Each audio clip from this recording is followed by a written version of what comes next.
चलिए हम लोग 1916 तक छोड़े थे। फिर देखते हैं 1916 का कांग्रेस का अधिवेशन कहां पर हुआ था? लखनऊ में हुआ था, और इसे हम लोग लखनऊ पैक्ट के नाम से जानते हैं। ठीक है ना? तो इस चीज को हम लोग ध्यान रखेंगे। 1916 का जो कांग्रेस का अधिवेशन हुआ है वो लखनऊ में हुआ है, जिसे हम लोग लखनऊ पैक्ट के नाम से जानते हैं। और इसकी जो अध्यक्षता की थी वो अंबिका चरण मजूमदार।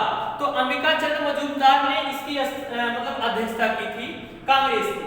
ठीक है? और इसी में हम लोग जानते हैं कि इसी अधिवेशन में जो 1907 में सूरत के कांग्रेस के अधिवेशन में अलग हुए थे, देखेंगे ये है 1907 और यही है सूरत।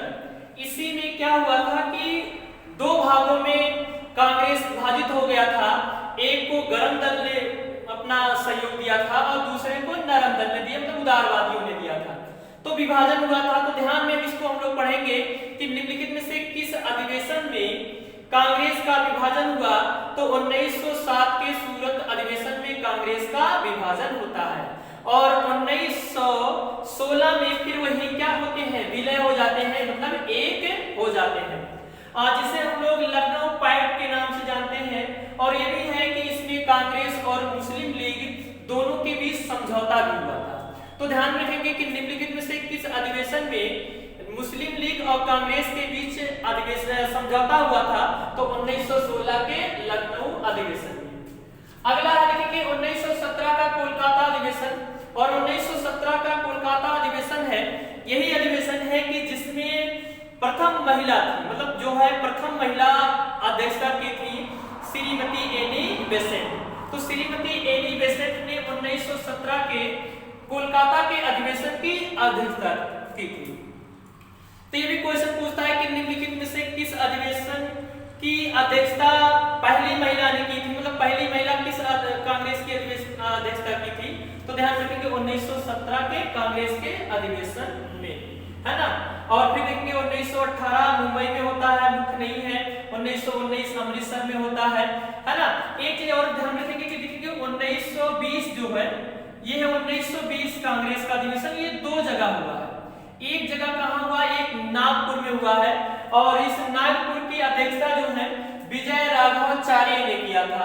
लेकिन फिर 1920 में एक अध्यक्षता होता है जिसे हम लोग कोलकाता में होता है, और जिसे हम लोग लाला लाजपत राय।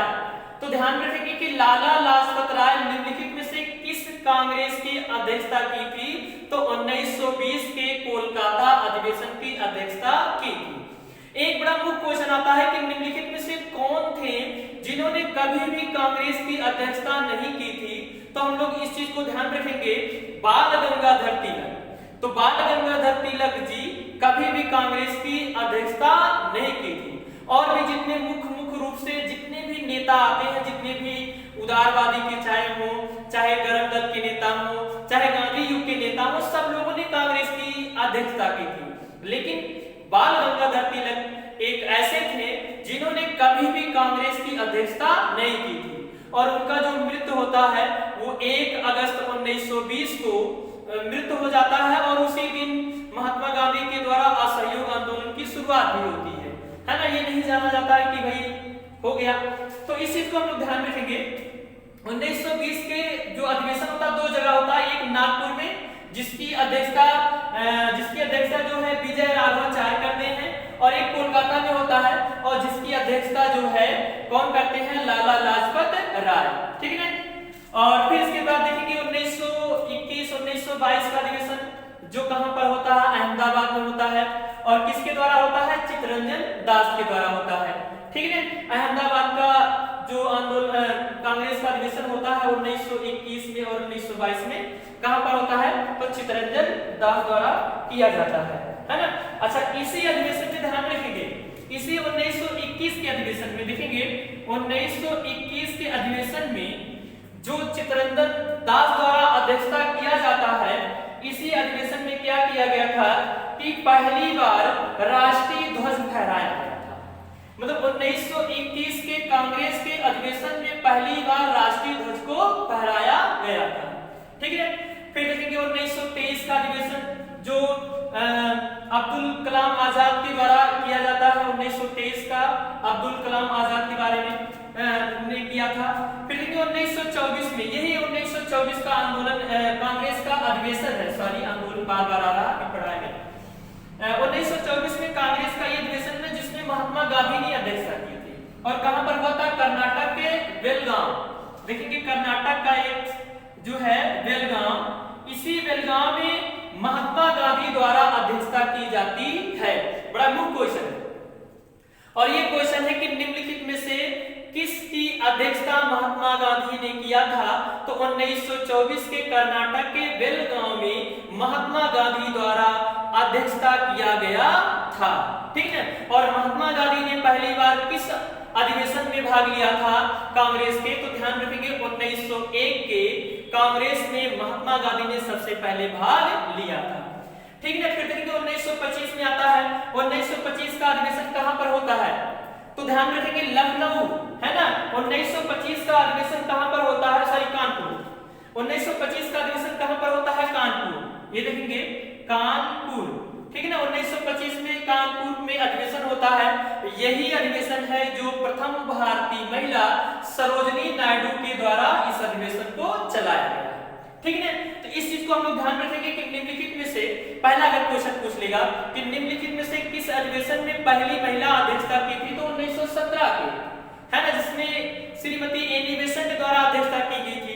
और दूसरा क्वेश्चन पूछ लेगा कि निम्नलिखित में से पहला अधिवेशन कौन था जिसमें प्रथम भारतीय महिला ने अध्यक्षता की थी?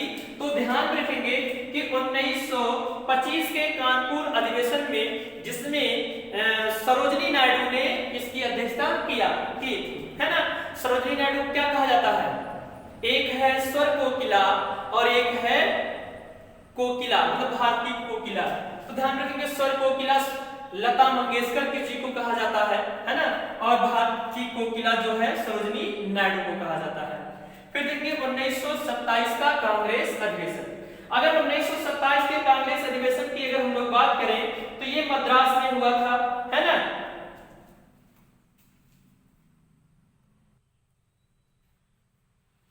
ठीक, 1927 का अधिवेशन, ठीक है ना। फिर देखिए 1928 का अधिवेशन। एक आता है 1929 का अधिवेशन, यही 1929 का अधिवेशन है, और ये देखेंगे है लाहौर, अमृतसर इधर है, ये लाहौर अधिवेशन, ठीक है ना। 1929 में लाहौर अधिवेशन होता है। इसी लाहौर अधिवेशन में पूर्ण स्वराज की मांग के प्रस्ताव को पारित किया जाता है। क्वेश्चन ये पूछता है कि निम्नलिखित में से किस कांग्रेस के अधिवेशन में पूर्ण स्वराज की मांग जैसी प्रक्रिया को प्रस्तावित किया जाता है? तो ध्यान रखेंगे 1929 के कांग्रेस के अधिवेशन में। यही 1929 के कांग्रेस का अधिवेशन है जिसमें पूर्ण स्वराज का प्रस्ताव पारित किया जाता है। अगर हम लोग देखें तो ये हैं पूर्ण स्वराज, है ना, प्रस्ताव। ये है पूर्ण स्वराज प्रस्ताव किस अधिवेशन में पारित किया गया? तो ध्यान रखेंगे 1929 के कांग्रेस के अधिवेशन में, ठीक।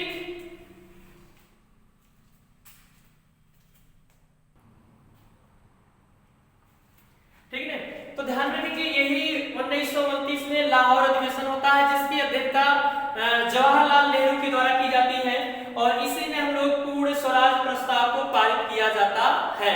मतलब ये 26 जनवरी 1929 को पूर्ण स्वराज प्रस्ताव को पारित किया गया था, और 26 जनवरी 1930 को प्रथम पूर्ण स्वराज मनाया गया था, ठीक है ना। इसके लिए भी बहुत प्रमुख प्रक्रियाएं बनती है कि आखिर 26 जनवरी को ही क्यों लागू किया गया हमारा संविधान, जबकि हमारा संविधान जो है 26 नवंबर 1949 को बनकर तैयार हुआ था।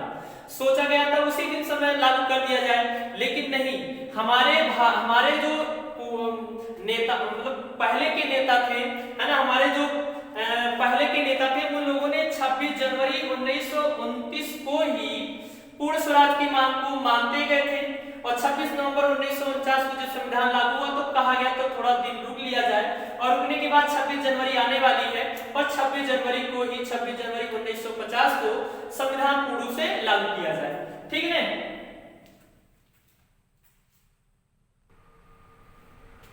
तो इस प्रकार से ऐसी प्रक्रिया बनी फिर देखेंगे अगर हम लोग बात किया जाए, है ना, 1932 का अधिवेशन कोई अधिवेशन नहीं हुआ था। 1933 में कोलकाता में अधिवेशन हुआ था, है ना, 1933। तो ध्यान रखेंगे, देखेंगे 1933 में कलकत्ता में अधिवेशन हुआ था और इसकी अध्यक्षता मदन मोहन मालवीय ने किया था। तो ध्यान रखेंगे, देखेंगे मदन मोहन मालवीय ने महामाना की उपाधि दी गई है ना। उन्होंने 1933 के कोलकाता के अधिवेशन किया था, है ना। फिर अगर 1934 की बात किया जाए तो 1934 में डॉक्टर राजेंद्र प्रसाद, है ना, देखेंगे 1934 में डॉक्टर राजेंद्र प्रसाद ने अध्यक्षता किया था 1934। फिर 1935 की बात किया जाए तो कि 1935 में भी कोई अधिवेशन नहीं है। हाँ, 1936 में लखनऊ अधिवेशन के रूप में मुख्य रूप से है। तो देखेंगे 1936 लखनऊ अधिवेशन, और यही लखनऊ अधिवेशन है 1936 में, जिसमें मतलब लखनऊ पैक्ट के आधार पर तो यहां जाना गया और 1936 में ही संविधान की प्रक्रिया को प्रस्तावित करने का अधिकार रखा गया और इसकी अध्यक्षता जो है पंडित जवाहरलाल नेहरू ने किया था, है ना। वैसे अगर देखा जाए कांग्रेस का सबसे अधिक अधिवेशन करने वाले कोई है तो दादा भाई नौरोजी है, और जो है जवाहरलाल नेहरू जो है 6 बार कांग्रेस की अध्यक्षता की है। तो दादा भाई नौरोजी ने काफी बार जो है कांग्रेस की अध्यक्षता उन्होंने किया है ना। और फिर इसके बाद देखेंगे 1936 हो गया, 1937 हो गया, है ना। एक बड़ा मुख्य अधिवेशन आता है 1938 1939, देखेंगे 1938 और 1939, ये दोनों की अध्यक्षता जो है सुभाष चंद्र बोस जी ने किया था, है ना, सुभाष चंद्र बोस के द्वारा किया गया था, ठीक। और ध्यान रखेंगे 1938 का जो अधिवेशन है ना, 1938 का जो अधिवेशन है वो हरिपुर में हुआ है और 1939 का त्रिपुरा में हुआ है। तो ध्यान रखेंगे, देखेंगे ये है हरिपुर, है ना, और ये है त्रिपुरा। देखेंगे त्रिपुरा जो है हमारा ये वाला जो क्षेत्र है, ठीक, यहां तो बनाए नहीं है, ये है त्रिपुरा। तो इसी त्रिपुरा में क्या किया गया था, ये त्रिपुरा है। तो ध्यान रखेंगे, देखेंगे ये सुभाष चंद्र बोस जी की अध्यक्षता की गई थी और इसमें एक बड़ा मतभेद भी था। 1938 में सुभाष चंद्र बोस जी तो हुए थे, लेकिन 1939 में जब चुनाव हुआ तो गांधी जी किसी दूसरे को पक्ष में थे और सुभाष चंद्र बोस जी ने फिर क्या किए, वहां से हट गए और उन्हें निर्विरोध जो है जिता दिया गया, ठीक है। फिर ऐसे प्रक्रिया बनी। एक प्रमुख अधिवेशन है लास्ट 1946 का, देखिए 1946 का अधिवेशन, यही 1946 का अधिवेशन है जिसमें भारतीय स्वतंत्रता प्रस्ताव को पारित किया गया और इसी अधिवेशन के आधार पे भारत में भारत की स्वतंत्रता का आधार माना गया। और ये कहां पर हुआ है, मेरठ में हुआ था, देखेंगे ये मेरठ में हुआ था और किसने किया था, आचार्य कृपलानी के द्वारा। तो ध्यान रखेंगे 1946 का कांग्रेस अधिवेशन कहां पर हुआ था, तो मेरठ में हुआ था और किसके द्वारा हुआ था, तो आचार्य जेपी कृपलानी। तो आचार्य जेपी कृपलानी के आधार पर 1946 में मेरठ में अधिवेशन हुआ था, ठीक है। तो ये रहा मुख्य अधिवेशन जिसको हम लोगों ने जानने का काम किया, ठीक। तो देखेंगे हमने बहुत सारे अधिवेशन को बताया, लेकिन आप लोग को मुख्य अधिवेशन याद करना है। जैसे प्रथम अधिवेशन हो गया, दूसरा अधिवेशन हो गया, तीसरा, चौथा, पांचवा। पांचवें अधिवेशन तक तो हमको जानना है। क्या देखेंगे पहले अधिवेशन की बात किया जाए तो कांग्रेस का पहला अधिवेशन मुंबई में हुआ था 1885 में। कांग्रेस का द्वितीय अधिवेशन 1986 में हुआ था, है ना, और 1986 में हुआ था जिसमें सुरेंद्रनाथ बनर्जी के द्वारा जो उनकी पार्टी थी, है ना, जिसका नाम था नेशनल एसोसिएशन, है ना, उसको जो है उसमें विलय करने का काम किया था। और जो है तीसरा जो हुआ था, है ना, जिसमें प्रथम मुस्लिम बदरुद्दीन तैयब ने अध्यक्षता की थी और जो चौथा हुआ था, है ना, प्रथम अंग्रेज ने किया था जिसका नाम जॉर्ज बुले था। और पांचवा अगर बात किया जाए तो पांचवा में मुख्य रूप से ये भी बड़ा मुख्य है, ठीक है ना। तो ये रहा मुख्य कांग्रेस के अधिवेशन।